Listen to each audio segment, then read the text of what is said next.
The Honorable Head of Bank Indonesia Research Center, Bapak Dr. Reza Anglingkusumo, Professor Douglas Laxton from Nova School of Business and Economics, Portugal, guests from government institution, university, and Bank Indonesia.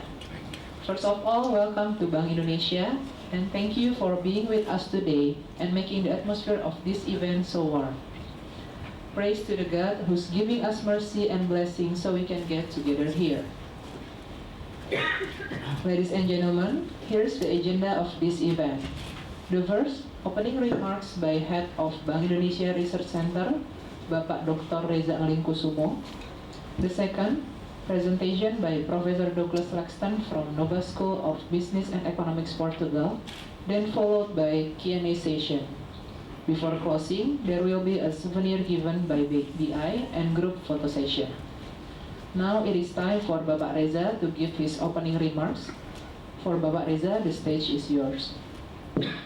Thank you. Assalamualaikum warahmatullahi wabarakatuh. Selamat pagi, good morning. Welcome to the Development Study Forum. This forum is a forum jointly organized by Bank Indonesia and key government agencies, the Ministry of Finance, the Ministry of Planning, and other key agencies, including the Australian National University. We regularly meet to share research results and also to have discussions on key issues pertaining to Indonesian development policies. Today we are fortunate to have Mr. Douglas Laxton of Nova School of Business and Economics, Portugal. Welcome to BI, Bank Indonesia, and also to this forum. On behalf of Bank Indonesia, I would like to thanks Dr.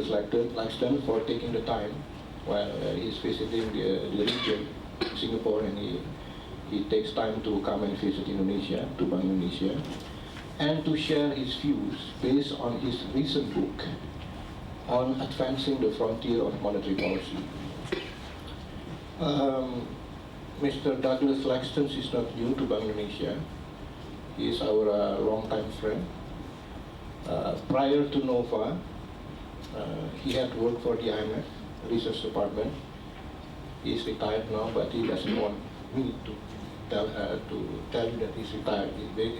He's not retired. He's still working. He's still productive.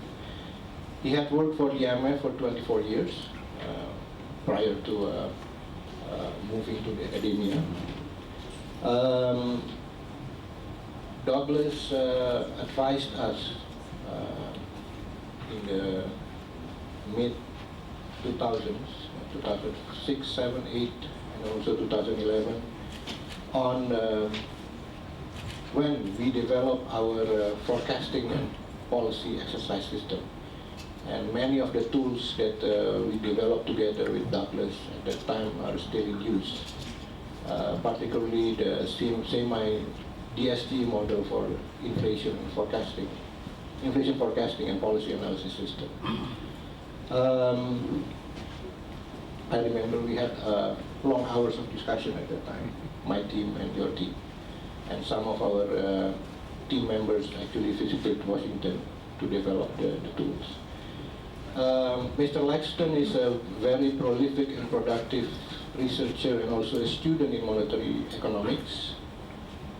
He has an H index of 50 and I-10 index of 106, I believe. Yeah, it's very impressive. Hence, I will not be standing in the way between you and his lecture. So I would like to invite Douglas Laxton to present his latest book on frontier in monetary policy. You have 45 minutes for your presentations, and then we'll have 45 minutes to 1 hour Q&A. Thank you. Good. Well, it's great to be here. Thank you for the invitation. I'm going to be talking about mainly the book, but in addition, since I've retired, which I haven't really retired, I'm just living in a nicer place, I'm also going to talk about some stuff we've been doing recently, and how it's related to the book and so on. But this is the book that we put out before I left the IMF last year. It's a book on inflation forecast targeting. Hi, John. Welcome, John. This is what we consider to be the state of the art. It's based on my experiences over the last 25 years, working with central banks, developing modern monetary policy frameworks, and so this is the structure of it. So we have the part 2, which is probably the most important, which is on the principles and practices of inflation forecast targeting central banks. And then we have 4 country applications, but you can find numerous ones in working papers that we put out. We consider Canada, which is a very well-established system, the Czech Republic, and talk about the transition to the frontier. A more recent country, which is India, which is obviously still in the process of anchoring long-term inflation expectations, and a more recent member of the club, the United States, which only joined in 2012. So what is inflation forecast targeting? Under inflation forecast targeting, the central bank uses its inflation forecast as an ideal intermediate target that it's used to communicate how the central bank is managing the short-run output inflation trade-off. And this could be an explicit dual mandate central bank like the Fed, or it can be an implicit dual mandate central bank like the Reserve Bank of New Zealand up until last year when they enshrined the dual mandate into law. So let me put that a different way. If you're doing inflation targeting and you pretend that all you care about is inflation, if you were to act that way, you would create massive instability in the real economy, like New Zealand did in the early days of doing inflation targeting. And you would soon then act in a way that's consistent with being a dual mandate central bank, where you bring inflation gradually back to the target and in a way that doesn't create instability in the real economy. So it's also an ideal intermediate target in the sense that it's based on all available information and views and knowledge about how the economy works, okay? Now those words might give the impression that this is an optimal control problem and we're really trying to fine-tune, and really it's not about that. There's a lot of emphasis in the central banks that practice this on what we call avoiding dark corners, or the risk management approach to policy formulation and communication. So it's not just this technical thing. We're trying to find the best forecast that manages this short-run output inflation trade-off. We don't care about risks. So it's also about managing risks, trying to keep the economy away from dark corners. So what are the dark corners for monetary policy?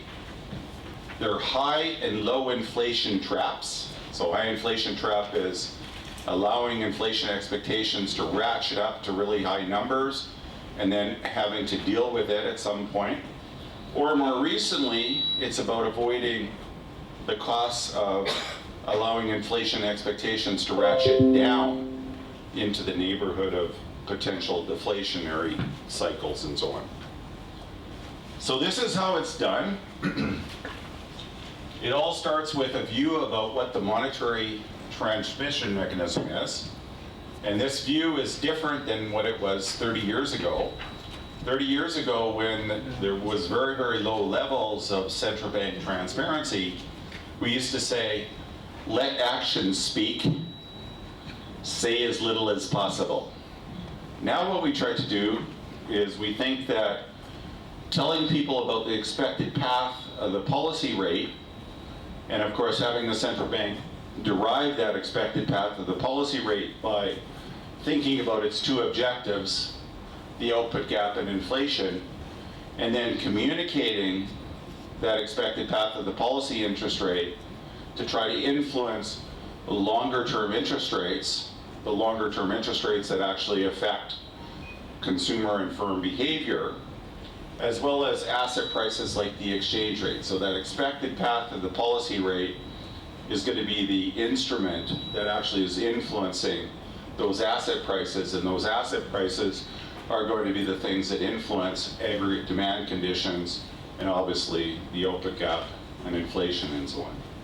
Inflation expectations play a critical role, so we're going to talk about that and some examples. Now, what we learned from the crisis and this period of running into the effective lower bound on interest rates is that the central bank has to stand ready. So when this expected path can no longer be adjusted because we're at the effective lower bound for interest rates, they always have to stand ready to bring in other instruments such as quantitative easing, negative interest rates, funding for credit, and one of the things I'm going to talk about that the Czechs used, which is an FX intervention strategy, to basically fill the policy space that was lost by being at the effective lower bound on interest rates. So in this lecture, I'm going to talk a lot about the first parts of the transmission mechanism, and actually everybody's going to have a piece of paper and a pen. We're actually going to derive some equations here, and nobody's allowed to leave until they can derive the equations. And everybody agrees with that, put up their hand. Okay, so I have two people. Okay. No, really, I'd like you to take these equations seriously because you can tell a lot about monetary policy in the story that I'm going to tell just from these two equations, okay? Okay, so here we go. So this is what we call conventional forward guidance. This is how the Czech National Bank communicates monetary policies. It's amazingly simple. You should look at their website. So this is how they were communicating monetary policy in August of 2008.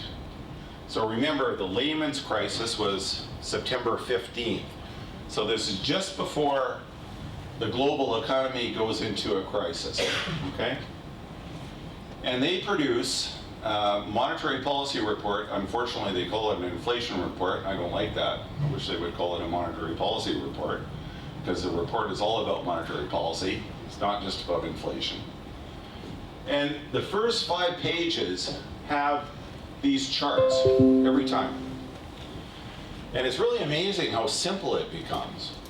So this was their story. Their story was, remember, you may recall back then, oil prices were like $150. They peaked in July of 2008. So we had really, really high commodity prices, and they were influencing things like measures of inflation. But in addition to that, the Czechs also had a bunch of temporary factors affecting their measured headline inflation index. And so you can see inflation was like 7%, okay? And the monetary policy relevant inflation, which tries to subtract out indirect taxes and regular prices, it was like only 6%, okay? And what do they recommend to the policymakers? They say, these temporary factors are going to drop out of the CPI, and the global economy is going to slow down. And as a result of that, we think that there's going to be a tendency, and that's what this chart says, there's going to be a tendency for the policy rate to fall over time. So they don't say, the chart doesn't say, we're going to cut interest rates by X and then Y and then Z. That's not what the chart says. The chart says that there's a tendency for the global economy to slow down. These temporary factors will fall into the CPI, and as a result of that, there'll be a tendency for interest rates to decline over time. That's very, very important that we understand what we're doing in these forecasting exercises, right? We're just saying that, you know, there's not a 50% chance that interest rates will rise or fall.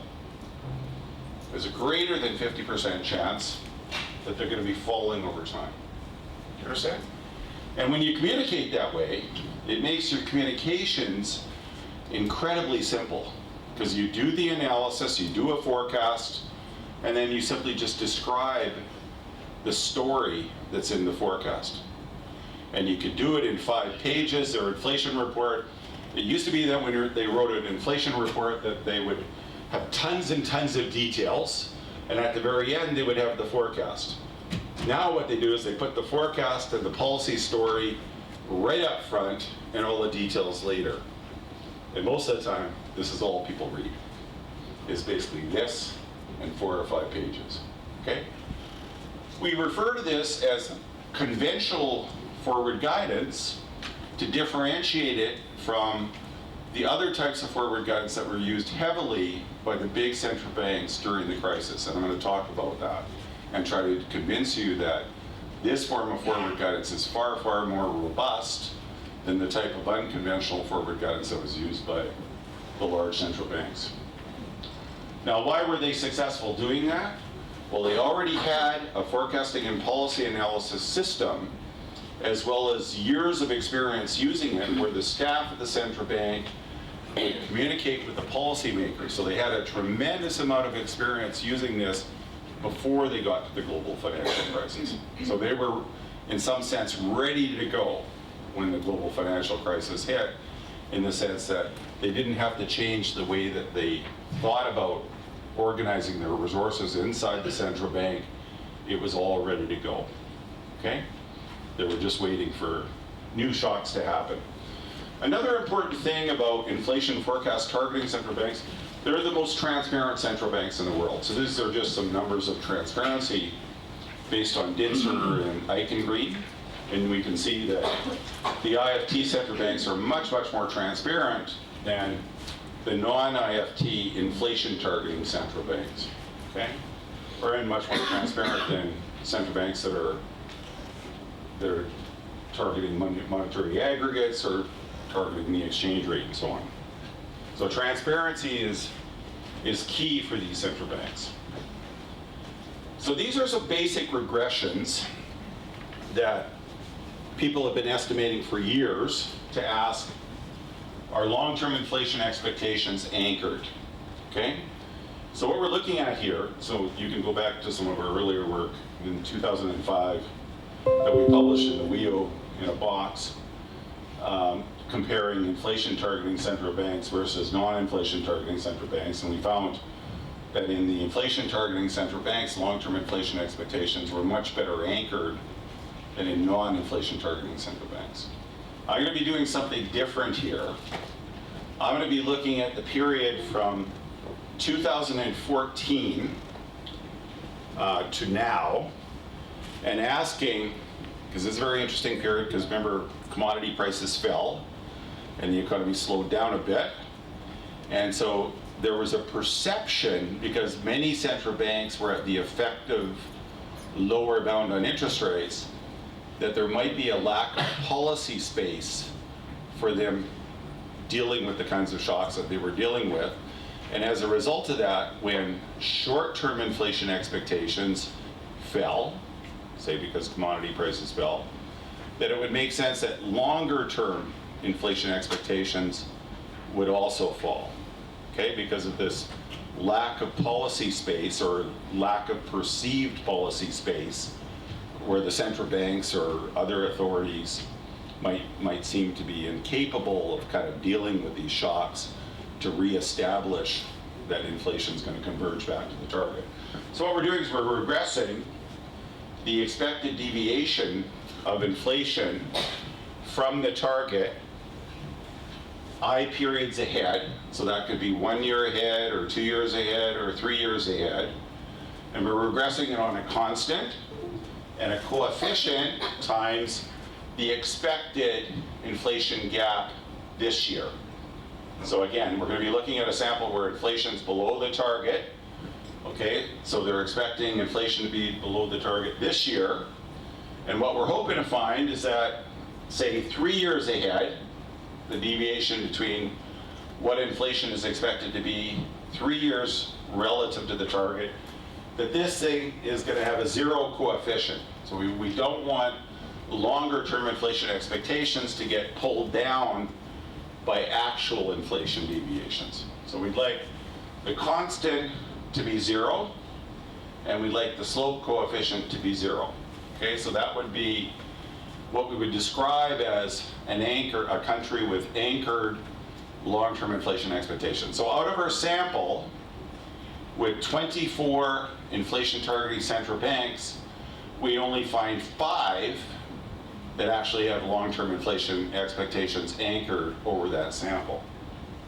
And so what I'm going to do is then focus in on that 5 and ask, what's special about them? Okay? What is different about these 5 central banks than all the other central banks where long-term inflation expectations are ratcheted downwards? To make the story short, I'm going to show you just 2 opposite ends of the spectrum in the sample. One is Canada, which is from where John's from. Okay? In Canada, they've been practicing inflation targeting for a very long time. It was the 2nd central bank in the world that adopted inflation targeting. If we look at our measure of long-term consensus forecast measures of inflation expectations, we can see it used to stick out from the 2% line, but now it's completely hiding behind the 2% line. So long-term inflation expectations are completely anchored in Canada. Okay? Now the opposite end of the spectrum is Korea. So in Korea, this is actual inflation, and the blue line is 1 year ahead inflation expectation. So you can see that when actual inflation is different from the target, short-term inflation expectations move along with that line, but not only do they move along with the line, but longer-term inflation expectations also get pulled around by actual inflation. And you can see recently, going into the period that I'm interested in, which is 2014, long-term inflation expectations were pulled down, and actually they ended up revising their target of 3% down to the 2%, where long-term inflation expectations were being pulled down. So in our sample, we're going to have 20 countries out of the 24 that are going to be looking more like this, okay? And then we're going to have these 5 countries where basically long-term inflation expectations have been continued to be anchored. So what are they? So this is giving you the history of the 5 countries. They're going to be New Zealand, Canada, Czech Republic, and Chile. Okay? Interestingly enough, usually before I tell people this, a lot of them will just stop me and say, let me guess who the 5 countries are. And usually they get 80% right. For people that are experts in this area, sometimes they miss Chile, and sometimes they miss the United States, but they always get Canada, they always get the Czech Republic, and they always get New Zealand. Now, we have a paper on the Czech Republic, it's called Czech Magic. The paper, it's a paper about policy in the Czech Republic and about how it's magic, the outcomes are always magic. Really, the paper is all about hard work, developing a forecasting and policy analysis system that allows them to go from what we call inflation targeting light, where they basically only have at the very beginning of the regime a little bit of clarity about the target, a little bit of clarity about the instrument, to developing a forecasting and policy analysis system that allows them to then move to what we call inflation forecast targeting. Okay? And this involves the publication of a monetary policy report based on a consistent macroeconomic forecast. So in other words, this is about a forecast where you're calculating the expected path of the policy rate to achieve your output and inflation objectives. So it's a consistent macroeconomic forecast in the sense that we're calculating what instruments do we need to achieve our objectives. Okay? So is that clear? Is there anything that, up until this point, that is unclear? Okay, so normally what happens is we move to inflation forecast targeting. The policymakers become comfortable with the framework, in fact, so comfortable that they decide to move to full-fledged flexible inflation targeting. And this is where you actually publish in your monetary policy report this endogenous interest rate path, much like I showed you in the Czech charts, where they have output growth, the two measures of inflation, as well as the expected path of the policy rate. Okay? And this is New Zealand.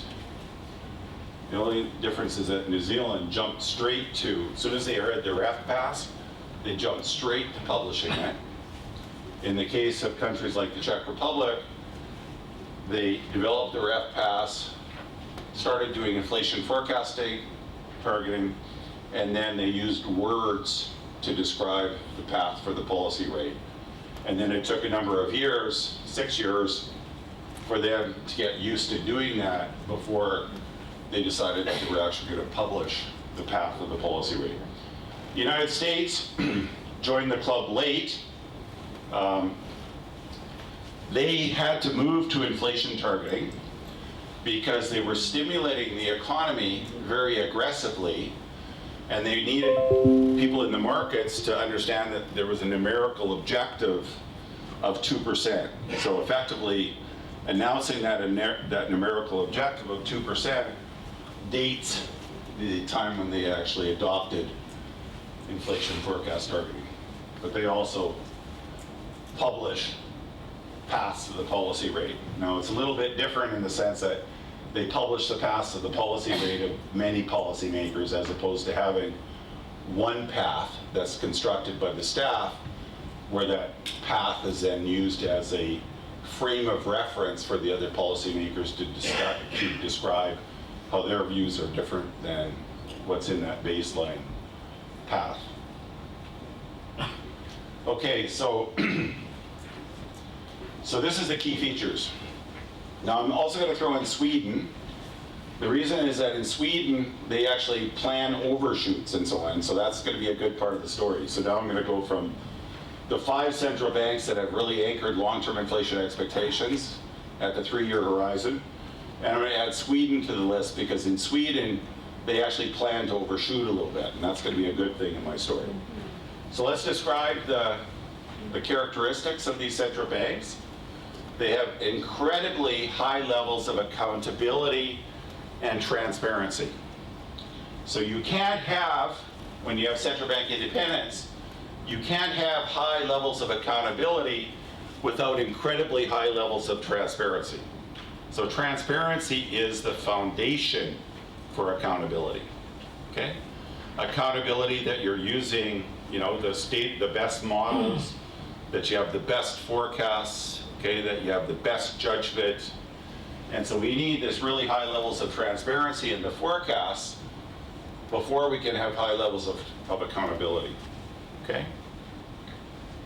They also have established forecasting and policy analysis systems. That's an important characteristic. They've also been more successful at keeping inflation on average close to the target, okay?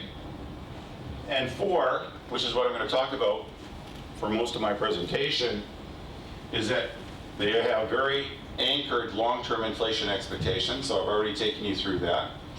But more importantly, they have asset prices that act as very important stabilizing mechanisms in the economy.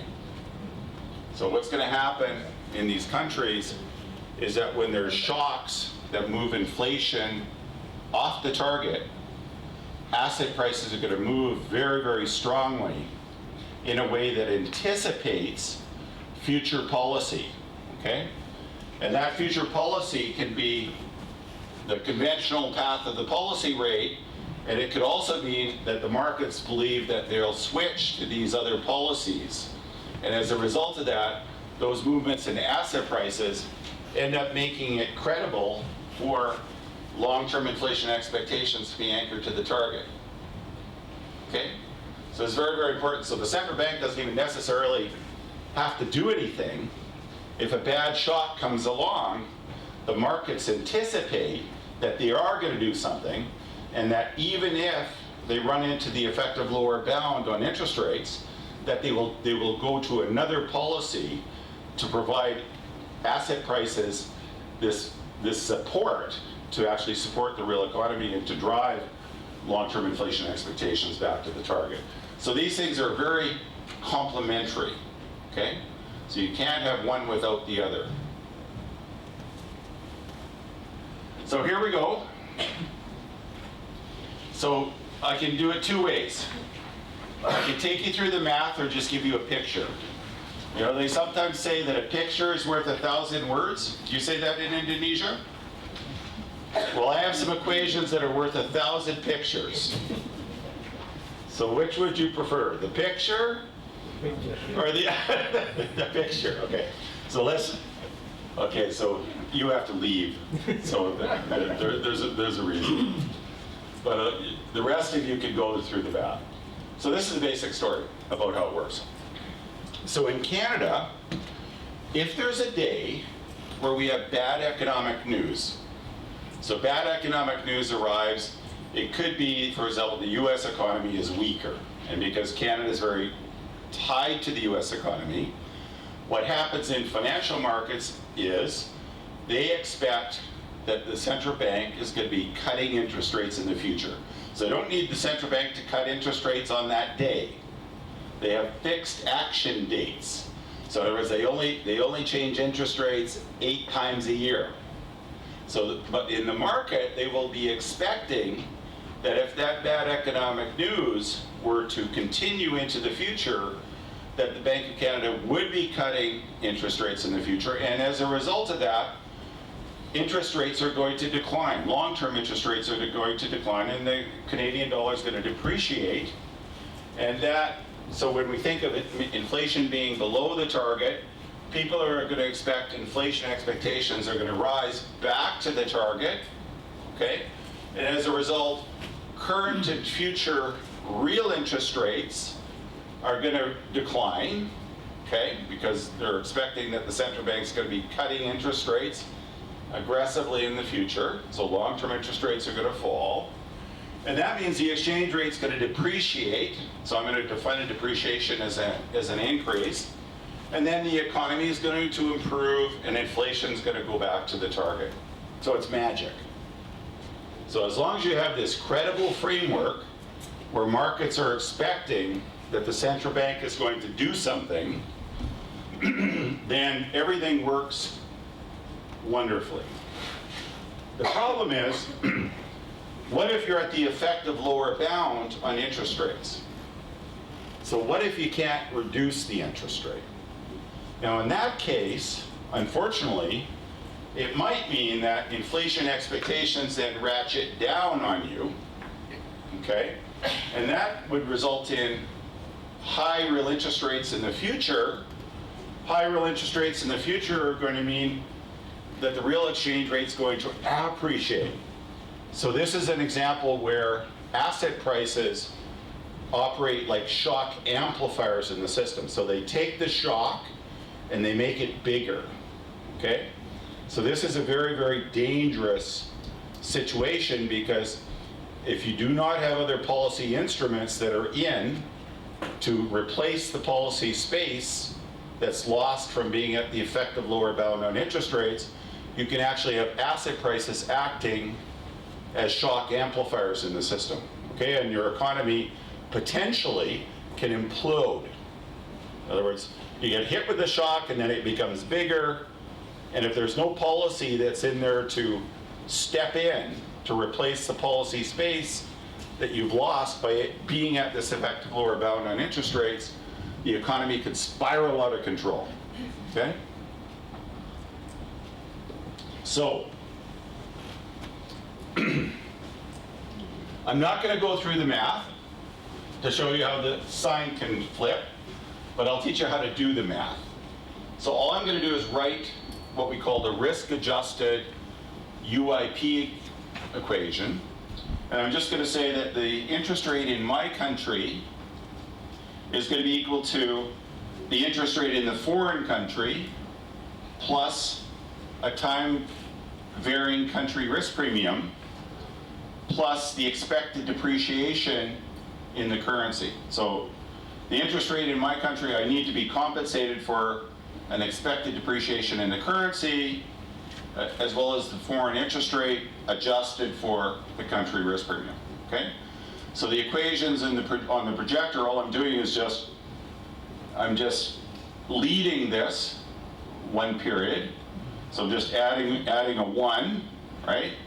And then I'm keeping on doing that, and then I'm just adding them all up, which is what I have on the whiteboard here, or the projector.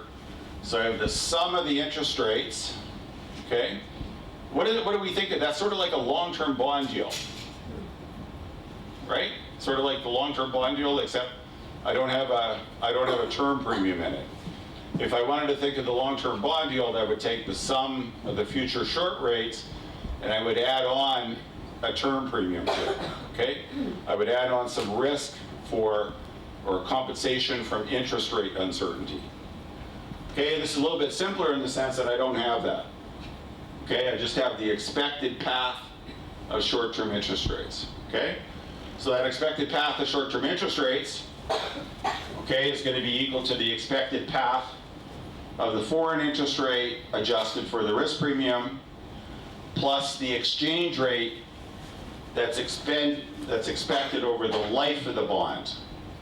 So this just says my long-term interest rate is equal to the expected depreciation over the life of the bond, should be equal to the long-term interest rate, say in the United States, adjusted for the country risk premium. So this equation you can get some very insightful things out of it that can show you that the signs can flip in situations where the expected path of the policy rate is stuck at the effective lower bound. Okay? If you don't believe me, read the book. But these are some examples. So this is an example, for example, where there's policy space. There's a shock that reduces inflation. So let me just show you what that means. So inflation's lower, and there's 3 possibilities. 1, it ratchets downwards. So that means that the price level ratchets downwards. Okay? There's another case where people think that it's going to go back to the 2% target. In this case, the price level is going to be permanently lower. And then there's this other case where everybody thinks that the central bank is going to be very, very aggressive in terms of easing monetary conditions, reducing future interest rates, and so on. And they're actually going to try and engineer that inflation is going to overshoot the target to bring the price level back to what it was expected before the shock happens. And it's going to turn out that asset prices under this scenario with this overshooting are going to be at their maximum value. In other words, the exchange rate in the very, very short run is going to depreciate the most when people think that the policy is going to be very aggressive at bringing the price level back to its target, versus a situation where they allow long-term inflation expectations to ratchet down and they get this lower price level. Under that case, the exchange rate is actually going to appreciate in the short run for the reasons that I talked about earlier. In other words, this is going to be associated with higher real interest rates and an appreciation in the currency. So that's the case where asset prices are acting as important shock amplifiers. And of course, then that's consistent with inflation staying permanently lower. Is it clear?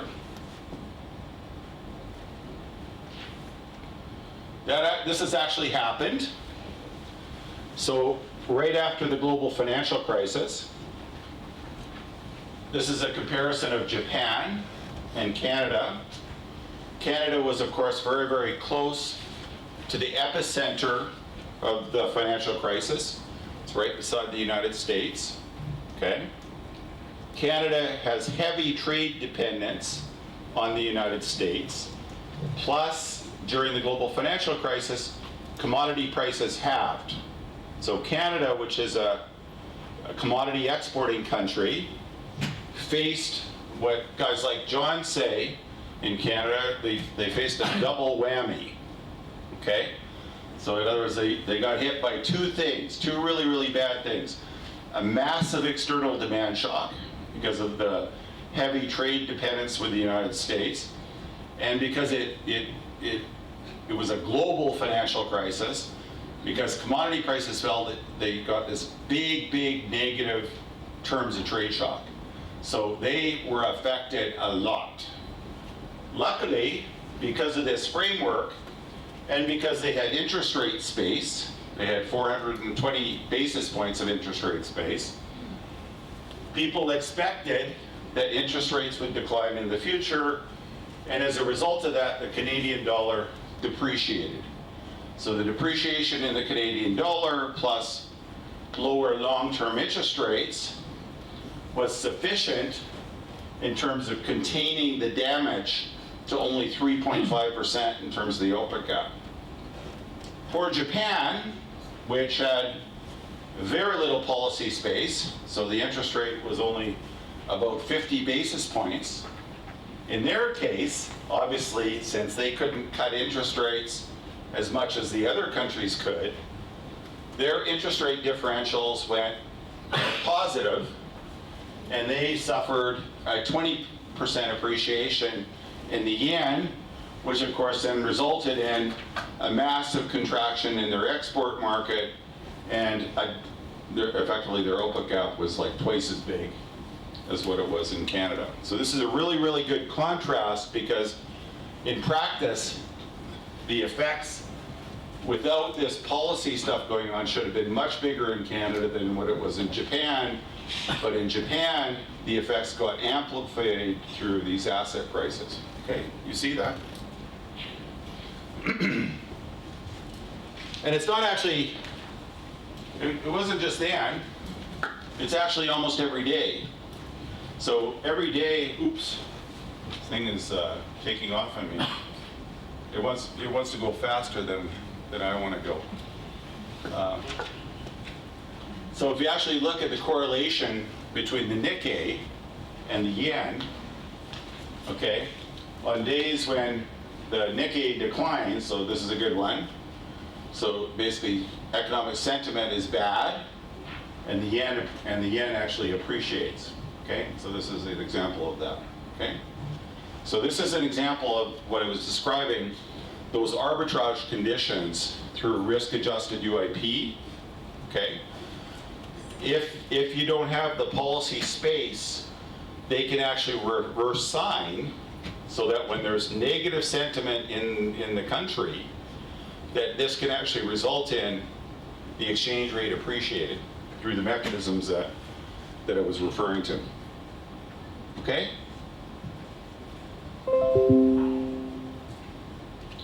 Okay, then, so let's look, and this is what the subsequent work has looked at. So let's look at how asset prices move in response to fundamentals in those other countries. So Canada is an oil exporter, and so now I flipped the sign on the exchange rate so you can see the correlation. But on days where oil prices are down, we see that the Canadian dollar is much weaker. Okay, so the Canadian dollar responds fairly aggressively to movements in oil prices. And that, of course, is good for our economy, because that exchange rate is helping to facilitate resource allocation in the Canadian economy.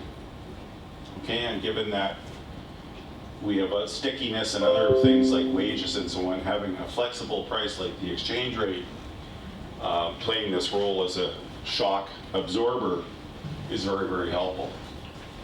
Chile, same story, except it's not oil, it's copper.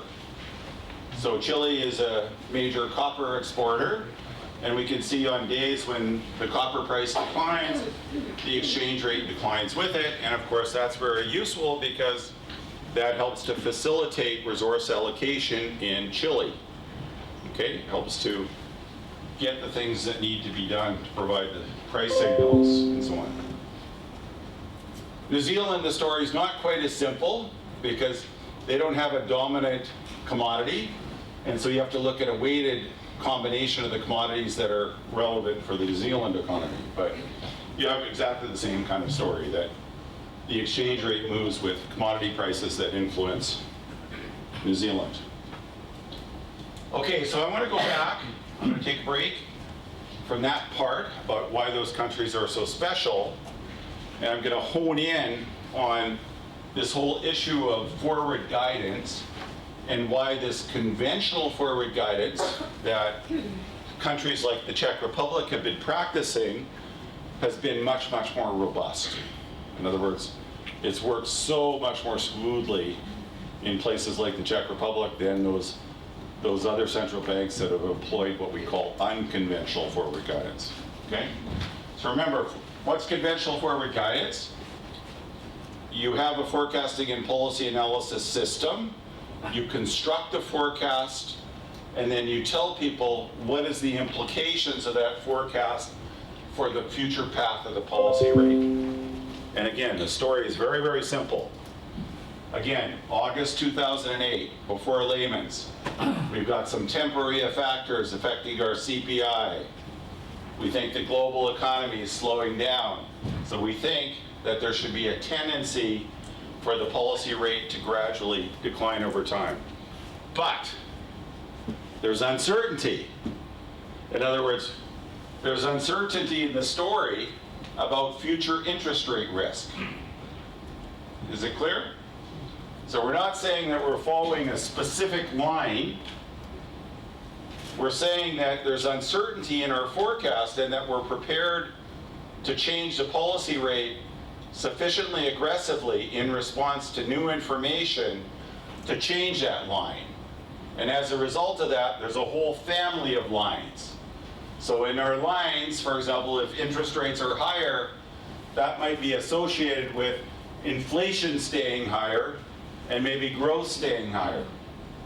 So what's critical here is that I'm not telling people that I'm following one specific line and trying to reduce uncertainty about future interest rate changes.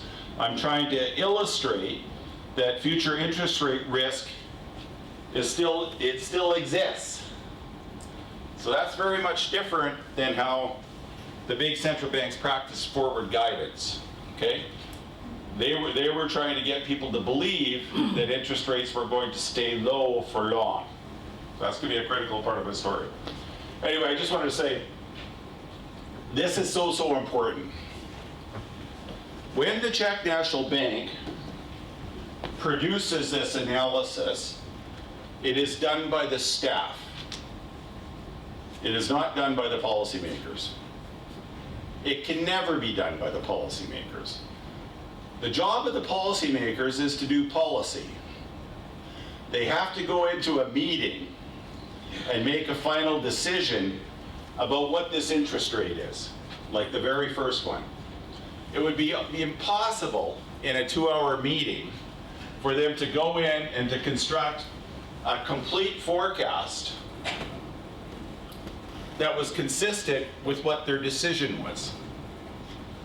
In other words, they could never commit to doing this consistently by trying to do a forecast in 2 hours. Can you imagine us all sitting around and we're going to say, okay, what time is it? It's now 10 to 11, okay? We're going to have to give a press conference at 11:30, okay? So all of us right now, we have to decide what the policy rate's going to be, and we have to come up with a consistent set of lines and a consistent set of fan charts. Does anybody want to do this with me? No, because it's impossible. But what they can do is the following. They can have a staff, they can train that staff so that they're really good at doing this, and they can put this forecast on the table to the policymakers, and the policymakers can look at it and say, I don't agree with that. Like, for example, there's a lot of things I don't agree with, I think that there's a risk that inflation might be higher, for example, than what's in the staff forecast. And if they think that there's a risk that inflation might be higher, then the policymaker will say, oh, okay, that means that my interest rate path is probably going to be a bit higher. In other words, I'm probably in this part of the distribution. But what it allows when the policymakers buy into this framework is a very logical discussion where there are rules that say, look, I have to have a reason for why I disagree with the baseline forecast. So the baseline forecast is used as a frame of reference from which for us all to just to look at it and say, do we agree with it? And that works wonderfully, because if they do it that way and they describe it that way, everything can be very logically coherent, everything can be consistent, and the policymakers can explain their positions in reference to the baseline forecast. So this is so important, because you cannot do it this way without recognizing that. Because if you try to get the policymakers to produce this, because you're trying to do something impossible, it's not going to look very good. Okay, in fact, it's going to be a mess. Okay, so this is why it works so well at the Czech National Bank. They describe that in their preamble to every inflation report, what the role of the forecast is. So they describe that it's locked in a week or two before they actually have the meeting. That's another reason for their views to be different, right? Because there's some new data that have been released, over the last week or so. Okay, so that's very important in terms of understanding how inflation forecast targeting central banks do this. Well, they actually cut interest rates. So before Lehman's, when other central banks were raising interest rates because oil prices were really high, the Czech National Bank put out a forecast that said there's a tendency for interest rates to fall, and they actually cut interest rates. And this is what they said. The Czech economy is currently on a downward phase of the business cycle. It's very simple, no? So therefore, we cut interest rates. Okay? So the policymakers bought it and cut interest rates. ECB raised interest rates. Okay? Now they used words. Okay? Just before they raised interest rates, they had been, remember, inflation was really high. Oil prices were really high, right? And so they used words like strong vigilance. So in other words, we need to have strong vigilance because inflation is high, okay? And then when they raised interest rates, they said the fact that we have not mentioned heightened alertness, which of course they had used in the past, or strong vigilance, doesn't mean anything. So this is sort of the problem with just using words, okay? So remember, in the case of the Czech Republic, well, all we do is we just do the forecast, and then we get a guy like John to basically write, in literally 5 minutes, he just writes the story up, okay? And the problem is that if you don't have this, then what you do is you spend all night long trying to think of what the words are going to be. And the problem is that once you figured out what the words are going to be, then when you do something, you need to come up with some new words. So my favorite in the US, my absolute favorite in the US is just because we removed the word patient doesn't mean we are going to be impatient, okay? So these words, start to take on meanings, okay, that, once you've used them, I'm going to be patient. You understand me? I'm patient? Okay. Now I'm not going to be patient anymore, but that doesn't mean I'm going to be impatient. Is it clear? Is it clear? So what is clear? What is clear? I just come up with a forecast, okay, and then I use words to describe it. The words come from the forecast. You understand? As opposed to trying to think about how financial markets are going to react to my words. Okay, so this is unconventional forward guidance. Unconventional forward guidance is basically trying to talk interest rates down, okay? So the US economy was going through a period where it was very, very weak in 2009.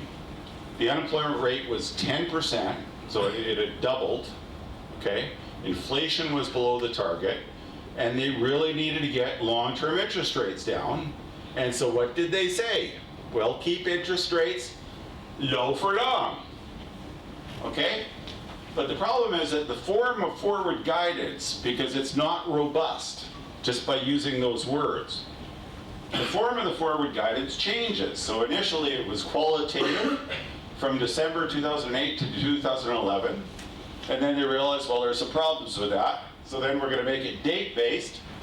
So they go about a year with date-based forward guidance. They realize, well, there's problems with that.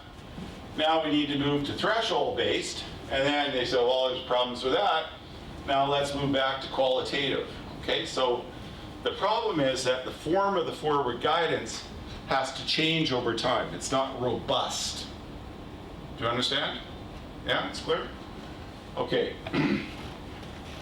So this is what the risks of unconventional forward guidance is. It can misrepresent the degree of uncertainty in future interest rates. Okay? So unconventional forward guidance talks the expected path of the policy rate and the term premium down. So you're trying to convince people that interest rates, short-term interest rates, are going to be low for long.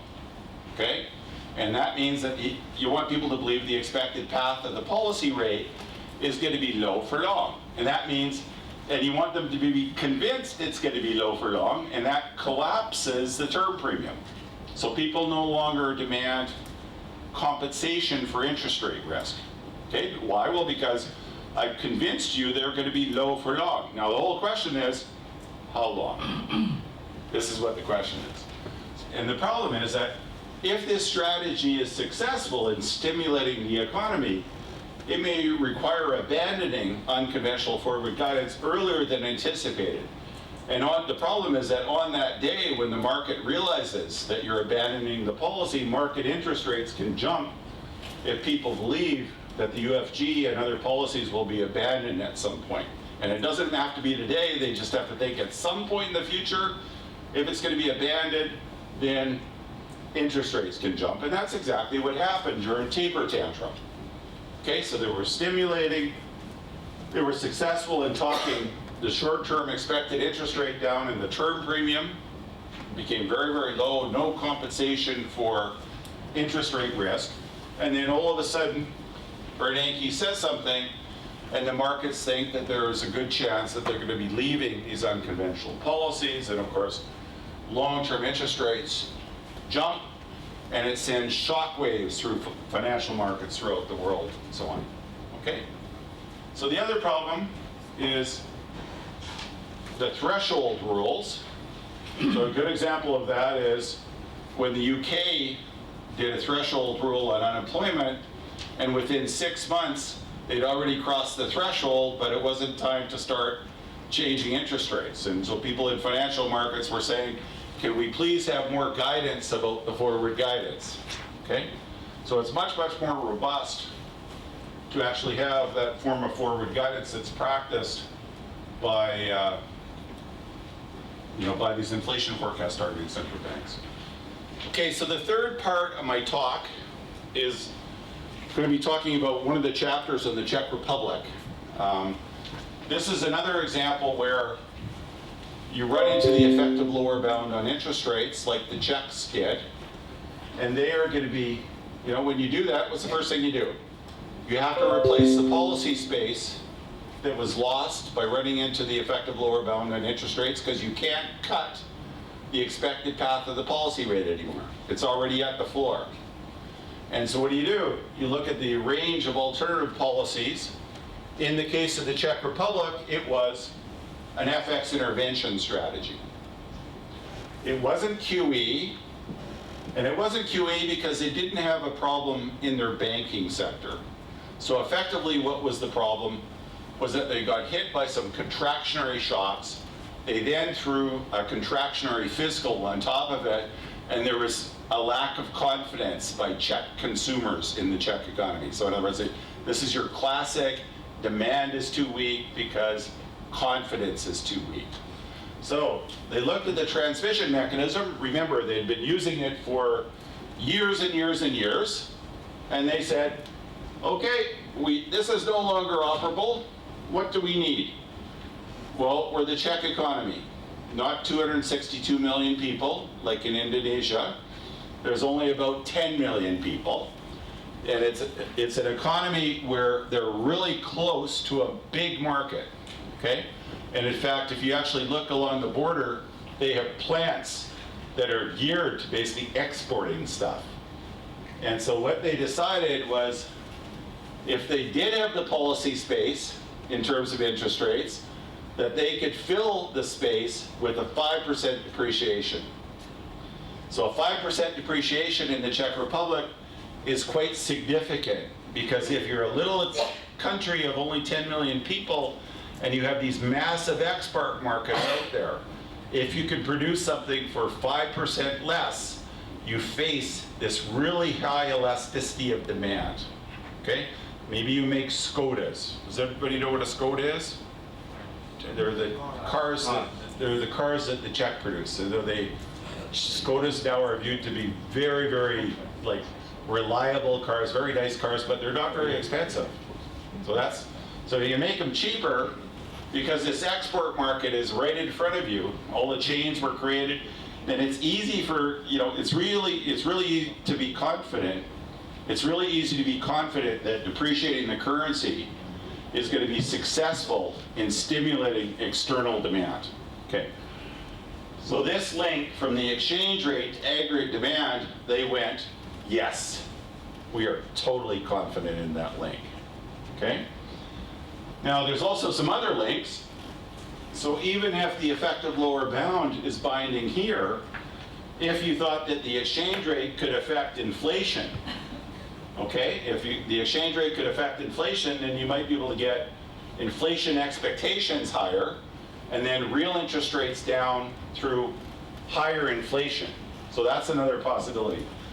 And that actually happened in the Czech Republic as well. So when they announced the policy, people were really concerned that inflation was going to rise, and so they actually ran out to stores to buy things like computers before the price started to go up.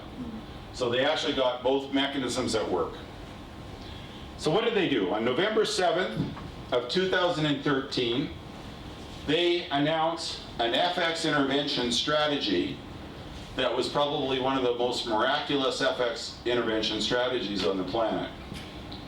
It followed Lars Svensson's foolproof approach to dealing with deflationary risks. So they treated the exchange rate as an instrument. So remember, this is an instrument, the expected path of the policy rate. So the insight is, let's find an instrument to help us deal with our output and inflation objectives. So very, very, very important. The exchange rate's not a target, it's an instrument. So they said, we're prepared to change the exchange rate further. So initially we're going to depreciate by 5%, we're going to create a floor, but we're prepared to change it in the future if conditions warrant it. This is very, very important. Thinking about the exchange rate as an instrument. Number two, how would they communicate? Well, they had those charts, inflation and output. So they said, we want the exchange rate to depreciate, to actually make inflation not only go back to the target, but we want it to overshoot the target. And that actually made the exchange rate depreciation credible. So credible that it almost needed no interventions. So when they announced the policy on November 7th of 2013, and they announced it, of course, with a forecast where inflation now was going to overshoot the target, okay, so that they could support the real economy and so on.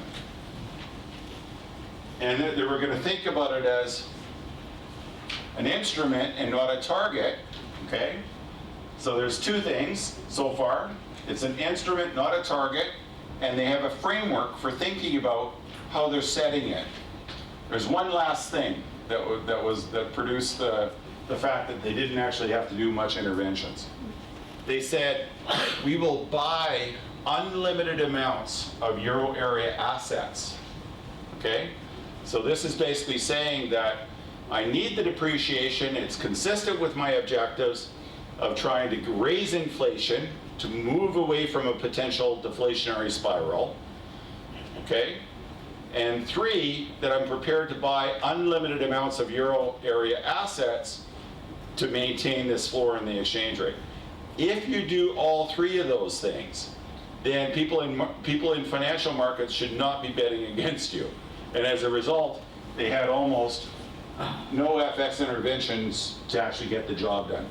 The exchange rate depreciated through the floor and wonderfully started to then act as a shock absorber in the system. So remember, what we want is that asset prices like the exchange rate act as a shock absorber. On days when there would be bad economic news, in the euro area, for example, people in financial markets would go, well, remember, this is an instrument. It's not a target, this exchange rate floor. They are prepared to change it in the future if conditions warrant it. So the way that we need to think about it is that on days when there's bad economic news, there's some probability that they might depreciate further, and as a result, the actual exchange rate actually moves away from the floor because they think there's some probability that they might change the floor, say, by another 5%. As a result, the system, everything's stable because market expectations are such that the policymakers are prepared to do whatever it takes to basically move inflation back to the target and support the real economy and so on. Okay? So this is the bottom, this is the end of the story. Inflation, they got hit with a sequence of negative shocks. So it just didn't happen like this. In other words, inflation just didn't overshoot right away. They got hit by a sequence of negative shocks and they kept doing it, kept working on it. And then eventually the policy took hold. Wages finally started to grow in line with the objectives of the policy, which was to try to overshoot. Inflation now is above the target, modestly, and they have the lowest unemployment rate in Europe. So this is a really, really good story because it shows how developing a forecasting and policy analysis system, getting it into the mindset of the policymakers can actually not only produce great benefits during normal times when you're not at the effective lower bound on interest rates, but it can also be useful when you get hit with situations where you have to bring other policies in to replace the policy space that's been lost by hitting the effective lower bound on interest rates. So this is just what is a forecasting and policy analysis system. It's basically just a way to organize the efficient and thorough provision of economic information to enable monetary policy committees to make good decisions. That is the purpose of the FPAS. It is intended to help monetary policy committee meetings focus squarely on strategic medium-term outlooks. And thank you very much for your attention.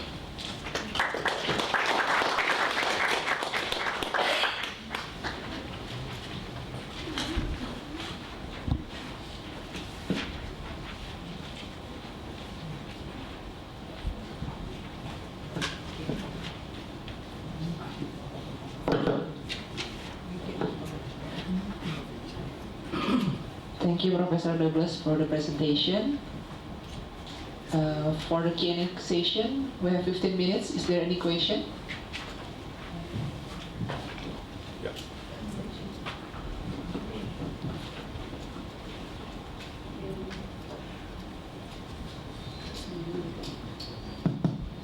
Thank you. My name is Tarsidin from DKN, Bank Indonesia. Thank you, Prof. Dok, for your presentation. It's a very nice presentation. You have explained about the FPAS for the ITF central banks. Okay. Currently, Bank Indonesia have moved to a flexible ITF. In FPAS, our objective is only the inflation, price stability. But for flexible ITF, we all also concerned on financial stability, and also on external balance, not only on internal balance. What would you suggest to incorporate both of that, the financial stability and external balance in our model, so we can make use the FPAS more better. I mean better than if we use the traditional FPAS. Thank you. So that might take more than a few minutes to deal with that question, but the short answer is that yes, you need to extend the analytical frameworks to include other types of policy objectives. This is an area where I'm doing work on, and have been doing work on for a number of years and so on. The way I think about it is that you need to have a suite of models, particularly for financial stability. So let me give you an example, okay? So I'm going to go back to, so I refer to this stuff as kind of conventional monetary policy, okay? In the sense that our objectives are short-run output stabilization. So this is like the output gap, okay, and inflation deviations. And there, when we're thinking about it, we're trying to find this path for our instruments. In your case, it sounds like you have more instruments than just this, okay, as a part of the story.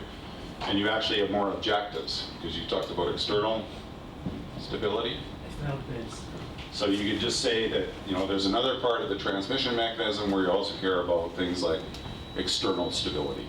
Okay, and that's perfectly okay. You're just changing, you know, you have to make sure that you have additional instruments that are going to do that, right? So I would call this conventional monetary policy right now. Okay, interest rate path, trying to deal with one objective, the primary objective, inflation, but you also care about the output gap in terms of getting there. Okay, so in terms of external stability, you need to have, you obviously have to map that out and then think, what's my other instrument? So obviously it could be FX interventions, for example, if you thought that was the root cause of something like that. For financial stability, I really prefer like a different style of model, okay? And the reason is financial stability is quite a bit different than conventional monetary policy. So financial stability is thinking more about really bad things that could happen. So it's almost like thinking about tail risks. In other words, so you try to prevent basically the buildup of these financial vulnerabilities, and then you're trying to design policies that deal with, you know, those potential risks. So it's a completely different kind of mindset, right? Because in this case, we're trying to think about, most of the time when we construct a forecast, we're trying to think about, you know, what's the most likely scenario? Okay, so this is the mode of the forecast, right? And then we're saying, yes, but there's some kind of modest risks around it. And maybe the modest risks can actually become significant because of the effect of lower bound, and you know, we might result in the kind of instability that I was talking about today. For financial stability, again, we're thinking about bad scenarios, really bad scenarios. Scenarios like the global financial crisis, where we're trying to deploy other types of instruments to deal with those vulnerabilities, okay? For modeling that, in our modeling work, we need to have things like nonlinearities. And so these nonlinearities really complicate the modeling enormously. Like, you would never want to put something like that in your core kind of forecasting model for doing this conventional monetary policy. So I would say you need a suite of models. So 2 points. For your core model, you probably need to have something for external stability. You need to think of different instruments, because you need to have more than one instrument to, you know, to deal with more than one objective. And then for financial stability, you need a completely different kind of model. That'll, in fact, you need different types of models. First of all, you need something that doesn't have loanable funds. You know what I mean by loanable funds is? Loanable funds is basically the theory that's taught in virtually every university in the world. And it's this idea that the commercial banks are these are these institutions that people take money into, they're saving, and then the role of the commercial bank is to lend it out. In modern financial systems, despite that fact that that's taught in graduate textbooks and some of the best universities of the world, the real world doesn't work that way. And the problem is that if you model the real world that way, you won't get enough vulnerabilities. The way the real world works is that the commercial banking system, the system as a whole in a country, people will come in and try to get loans.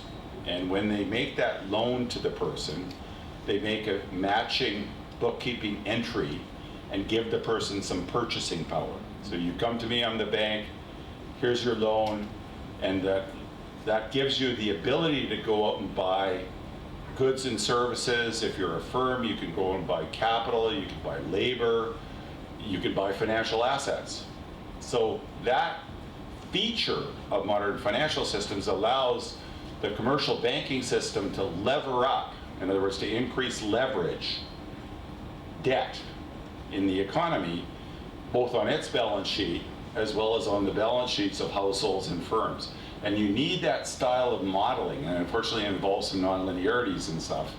You need that style of modeling if you're really going to study financial vulnerabilities that are caused by the financial system. And there's a whole, it's not just that one, there's a whole bunch of different financial vulnerabilities that you need to study. You need to think about liquidity risks, you need to think about credit default risks, you need to think about all those things in different parts of the financial system, because once you regulate certain parts of the financial system, the financial problems move to other parts of the financial system. So I think is the idea of, you don't want to try to put all that stuff in one model.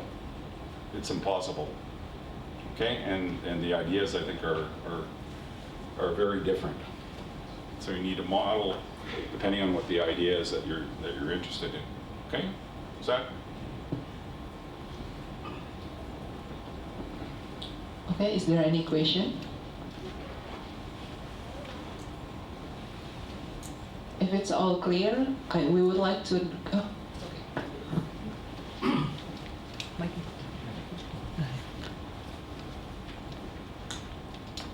Thank you, Professor Dok. I want to ask about the shock absorber and shock amplifier things. How about if we really don't understand whether our exchange rate is in state of absorber or the amplifier? So, or we only check for the correlation between the exchange rate and the like commodity price or oil price. Just using that tools is enough for the confirming that our exchange rate is being shock absorber or shock amplifier. Or is it, there is a period when our exchange rate is shock absorber, being shock absorber, or become a shock amplifier. And what about if we don't really understand whether our depreciations is have positive effect on our economy or negative effect? I mean, it's these two different things between the absorber or right. the amplifier things. Yeah, very good point. So, very good point. So, so the shocks that I was talking about were very, very simple. Okay. So in your world, you could be hit by one of these shocks. Okay, in other words, like a country risk premium shock. And then the question becomes, well, identifying the shock. In the simple example that I was giving you, I was just saying, there's some shock that reduces aggregate demand by more than aggregate supply, and inflation falls. Okay, that's a very, very simple shock. Knowing to do with monetary policy is also very, very simple. Okay, communicating that to markets is also pretty simple. Now the problem with countries like Indonesia and so on, and lots of countries in the world, is that you have these country risk premium shocks, and they can be, they can have different degrees of persistence, for example. You with me? And as a result of that, there's lots and lots of uncertainty about how the exchange rate should be moving and how interest rates should be moving, you know, in that sort of world. In addition to that, okay, this assumption that we have that the expectation for the exchange rate is always based on the fundamentals, that might be called into question. You might ask, you know, are your markets thick enough to assume that basically the exchange rate is always at a place that's consistent with fundamentals?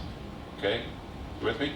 So the example that I'm giving you is almost like a dream, okay, where everything is working perfectly. Like, but hey, dreams are okay. Dreams aren't all bad. As long as they don't turn to nightmares. That's right. Yeah, that's right. We have to be worried about making the dreams turn into nightmares. This is a good point.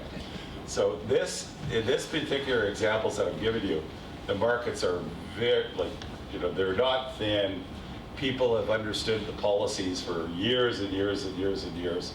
And so obviously, you know, when you're on the transition to the dream being fulfilled, you have to worry about a lot of the complications to make sure the dreams don't become nightmares. Did you want to add anything to that, being an official representative of the IMF? I know the fears in the fight. I'm retired, so I can. So did that answer your question, or did I miss it? Maybe I misunderstood it. No. I think it's enough for now. I think it's enough for You can now. continue. No, ask again. It's okay. Ask again if I. It's okay.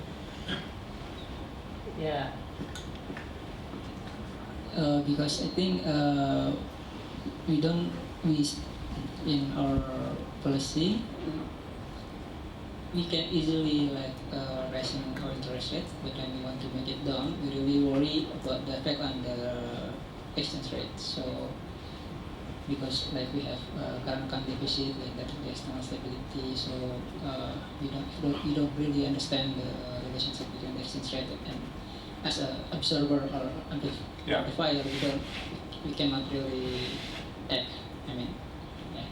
So I think I understood. Yeah. So I was trying to tell you a story about. It's hard, for example, to know the degree of persistence in your country risk premium. Okay. So for example, when bad things happen in the world, like just news happens in the world, if you have a high current account deficit, financial markets can put you in, like, this mu increases, okay? And then usually what happens is that once time passes, people will go, well, what are the countries really that are more affected by this news? And then financial markets will, you know, hopefully try to figure it out and so on. But so this really complicates things, okay?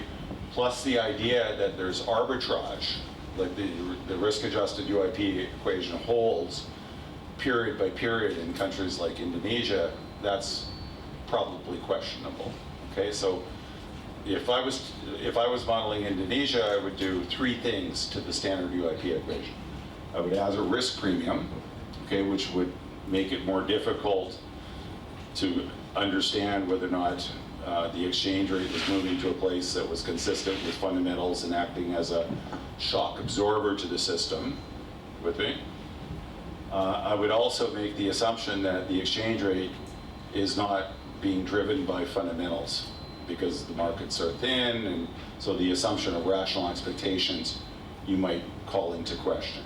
And then the last thing is this particular equation says that the exchange rate today is a function of future interest rate differentials, and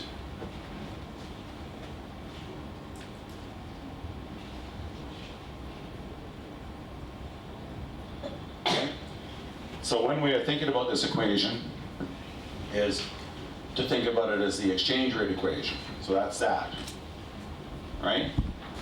And so I'm saying the exchange rate today then is a function of interest rate differentials, and interest rate differentials over the entire length of this K period, plus what I think the exchange rate to be T plus K plus 1 periods into the future.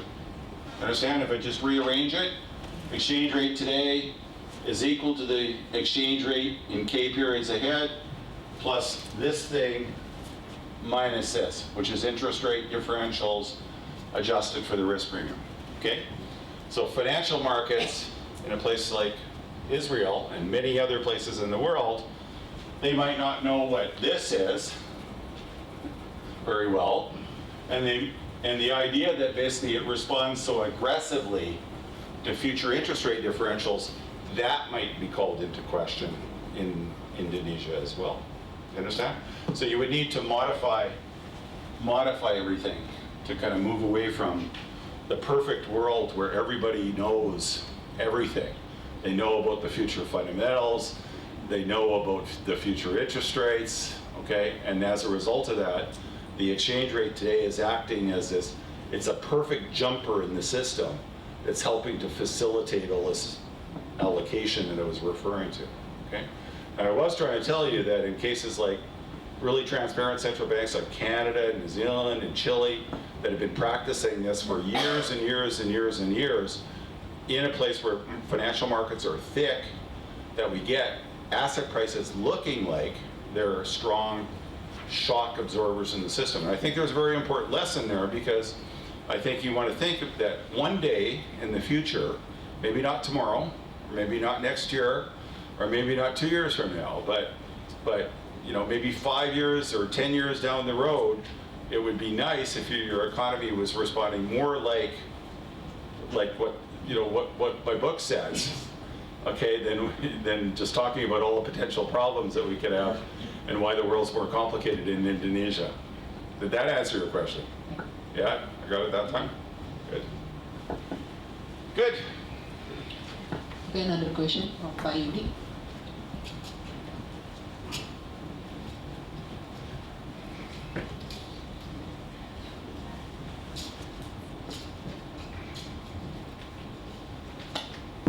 Thank you.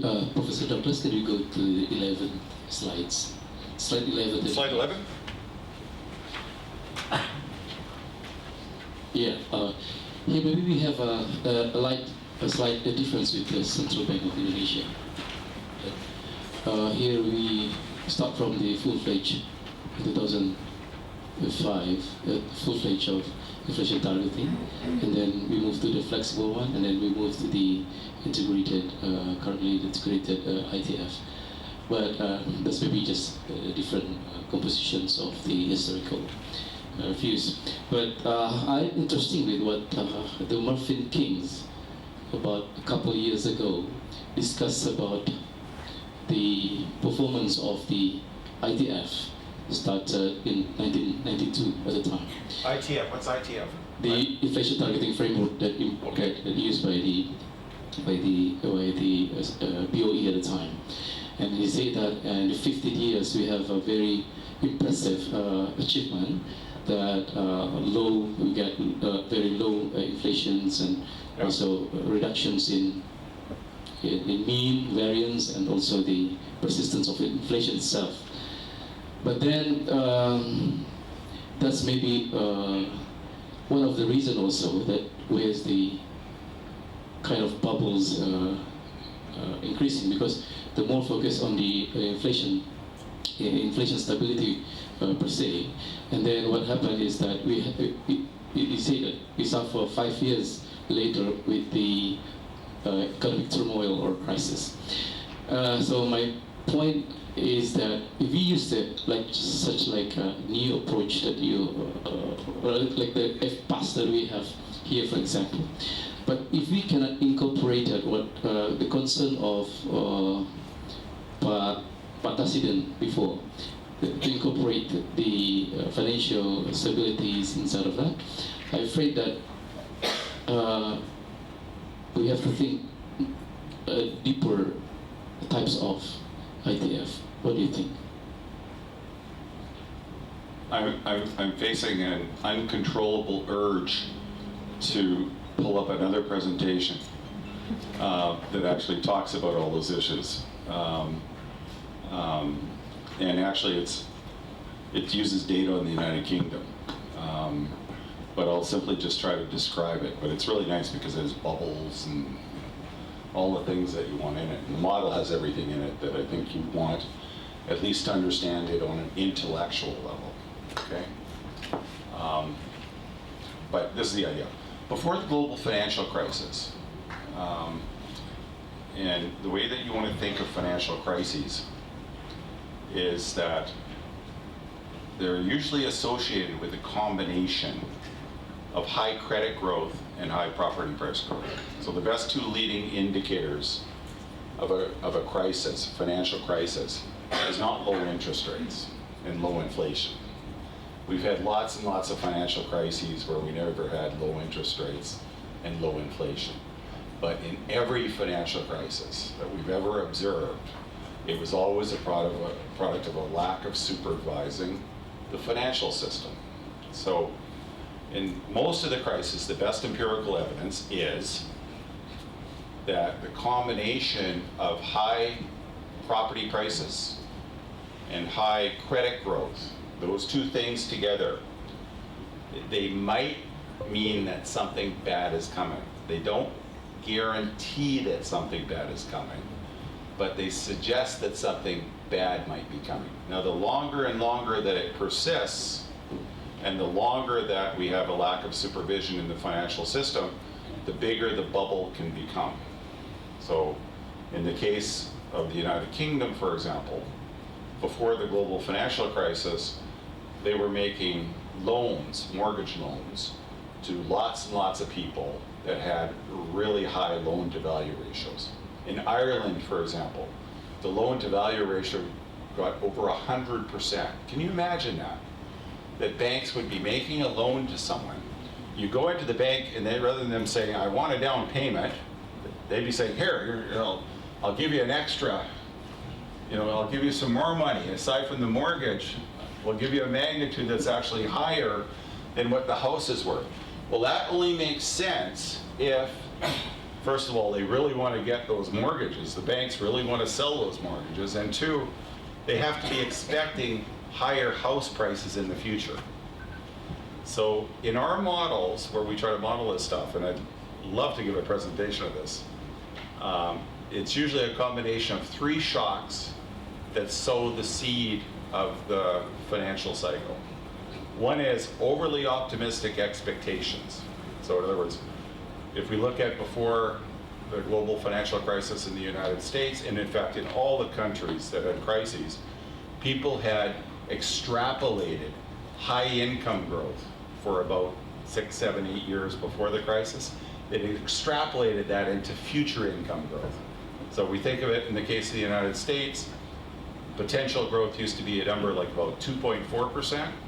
They had upped it to about 3.4%. So there was like a whole 1 percentage point increase in higher growth that they'd assumed was going to remain intact in the future.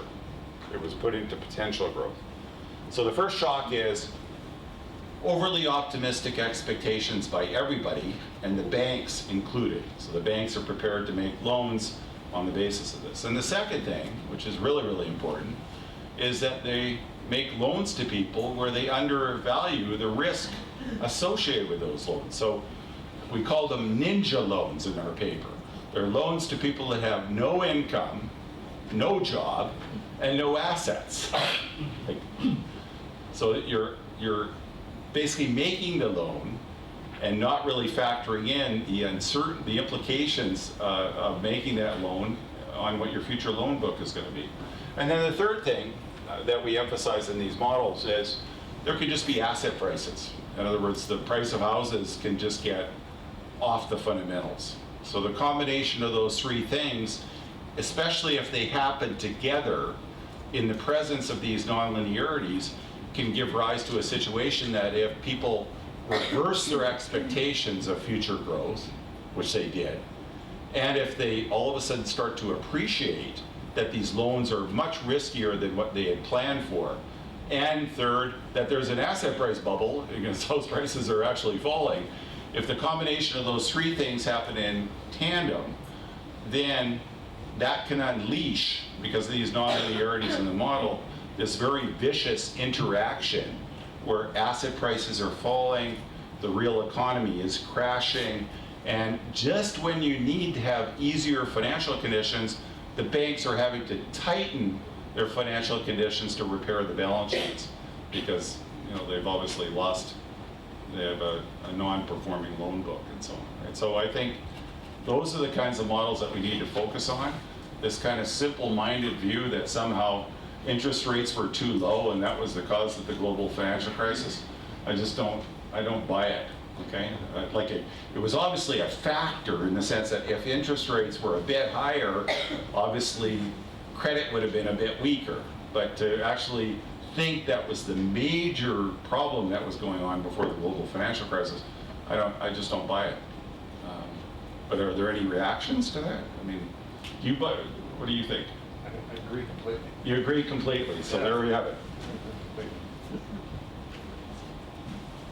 Especially living in the United States and watching the asset price bubble, like property price bubble expand. And you can see, you could watch the asset price bubble in the US expanding, housing price bubble expanding in the United States based on people's expectations that were not grounded in reality. And banks then did that. I mean, it was very complex what banks were doing in terms of their lending and making very complicated loans. But then you had this building up of leverage in the banking system. So, and it wasn't just a simple problem, an issue of interest rates. But Doug, if I could just get back, we're talking here to the question that was raised earlier, because this is one that arises in Indonesia a lot. And maybe we can discuss it on your slide on the monetary transmission mechanism. Mm-hmm.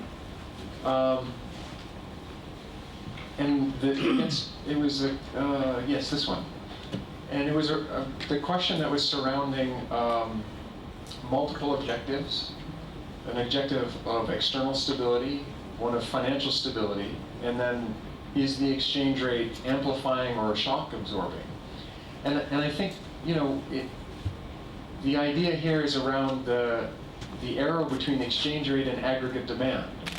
What happens if you have a lot of uncertainty in this arrow and you don't really know if the exchange rate is going to act as an absorber or an amplifier here?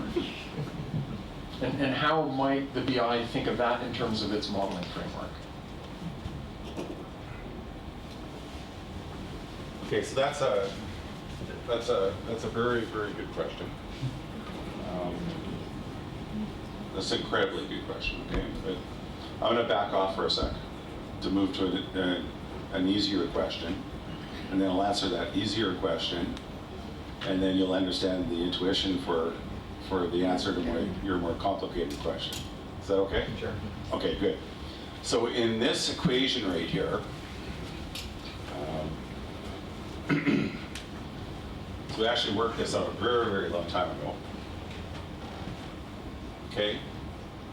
So in this equation right here,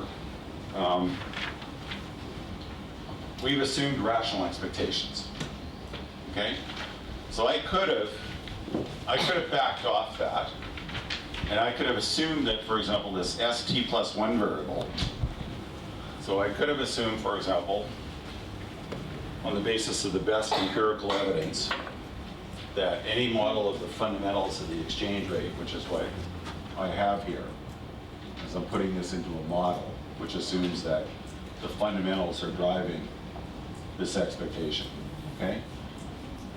And what I could do is I could just say, no, that's just an expectation variable. And I could put in something more general,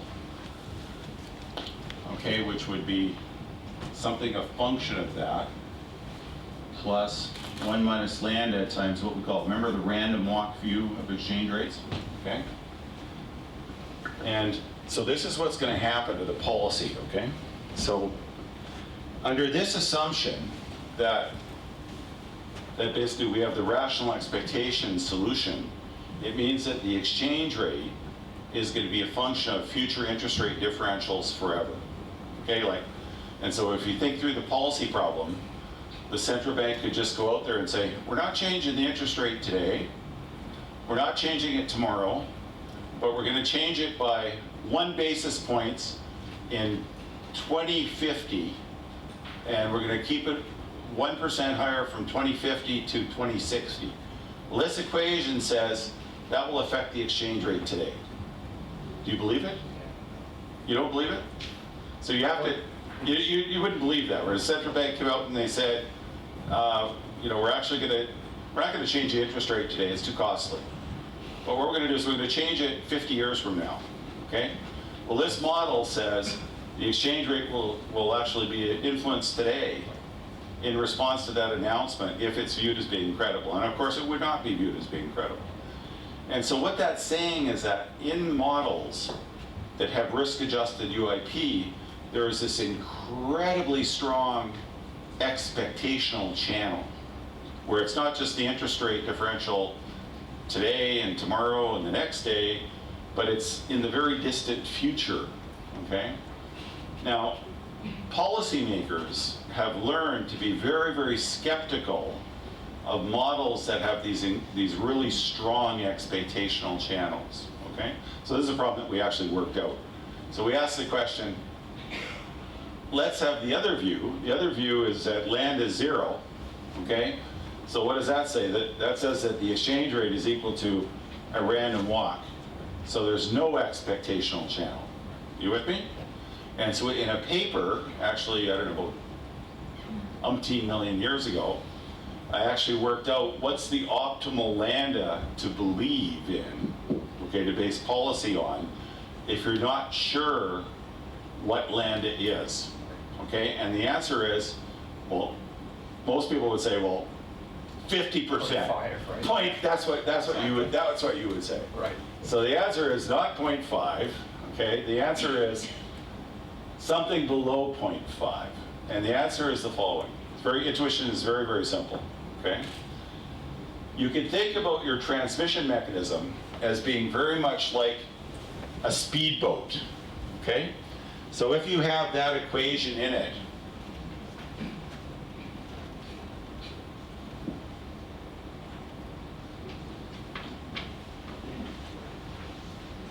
sorry, I'm going the wrong way. Bear with me.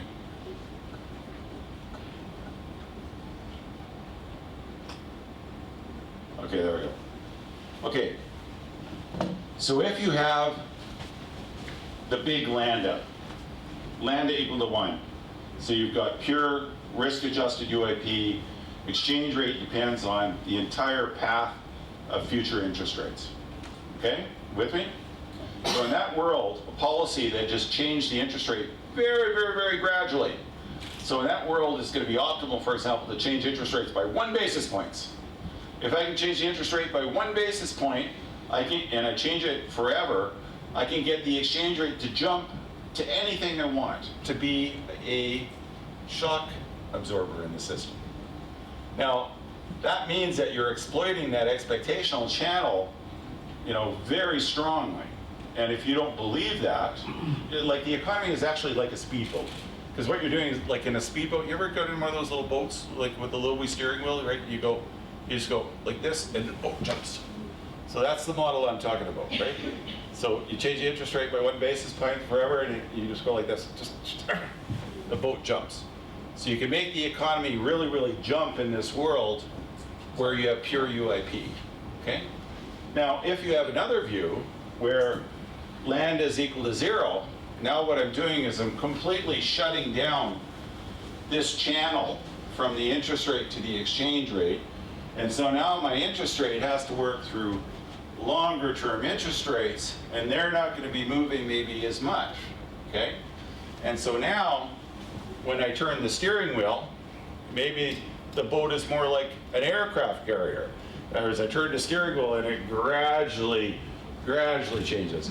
And so the difference is that if you don't know if you're driving a speedboat or an aircraft carrier, it's better to assume that it's a more difficult problem.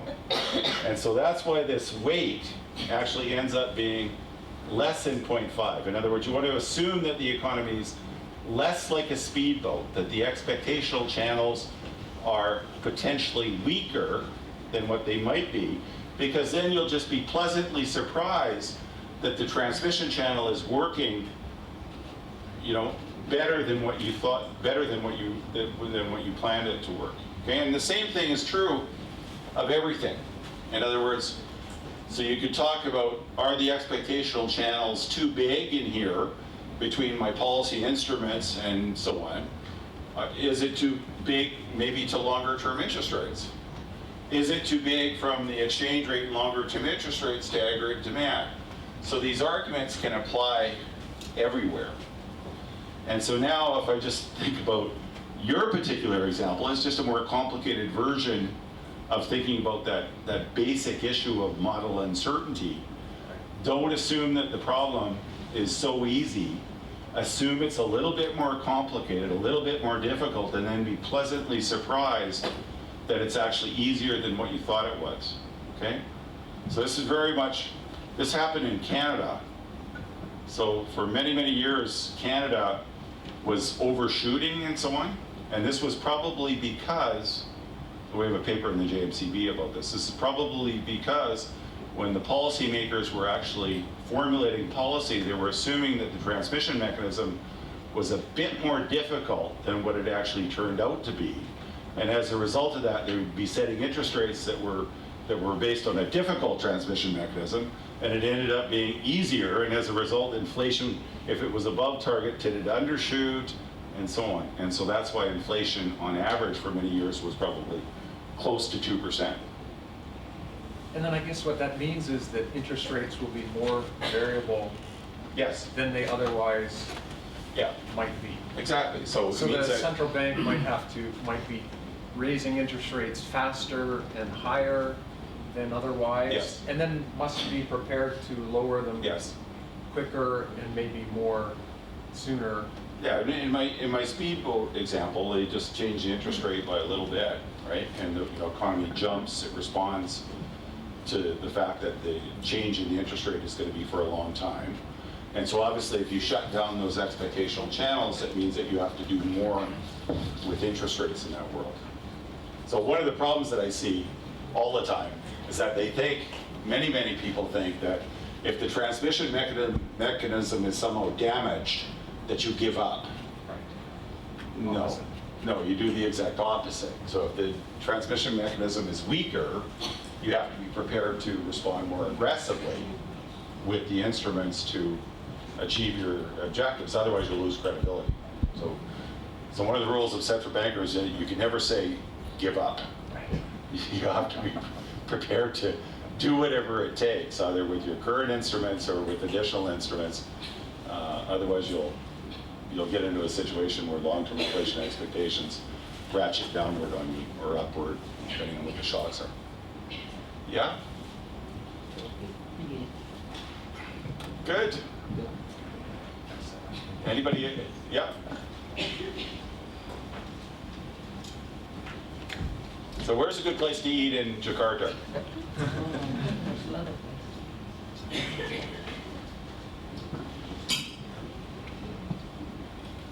Okay, well, thank you very much for your attention.